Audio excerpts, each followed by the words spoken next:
Hello, my name is Drew Moore, and today I have made Skill Vault, which is a software that basically, whenever older, more seasoned employees retire, a lot of their knowledge and what they've done leaves with them, and it makes it harder for more junior engineers or people who are just starting out in that company, whatever company. It doesn't have to be a software engineering company, but it makes it harder for them to learn the like what to do in certain scenarios and how to operate whatever software systems that that company uses. And so Skill Vault actually saves the decisions that were made by those seasoned employees and saves it into a database that the younger new employees can use.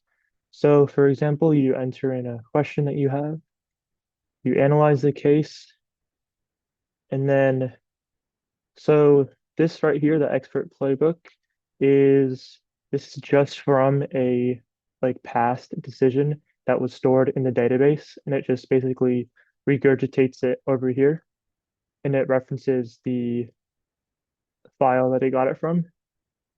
And then down here is the Skill Vault AI answer, where it basically takes the expert decision from up here, but then it changes it to it modifies it to best fit the issue that is at hand, which in this case is the file over 100 megabytes. So it gives you that version from the skill vault and all of this, and it gives you the evidence used again.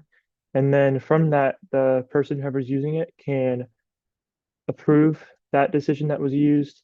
They can change it so then the AI learns from that as well for future decisions. If this wasn't a good description of what it was, it didn't really help, they can say that.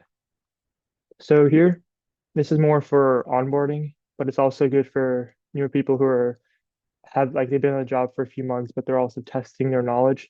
You can give it multiple cases that are in here.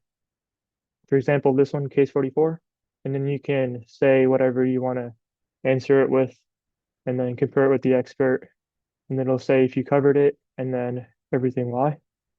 To add an expert decision, so obviously for each company, they would have their own way of adding in their stuff, depending on if it's a tech company, if it's a retail company, whatever it is.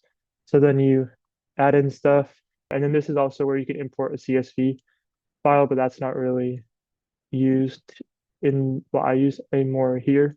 But you can also upload the CSV there. And then this is just historical analysis.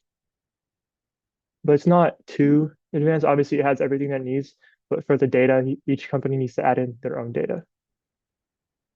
Thank you.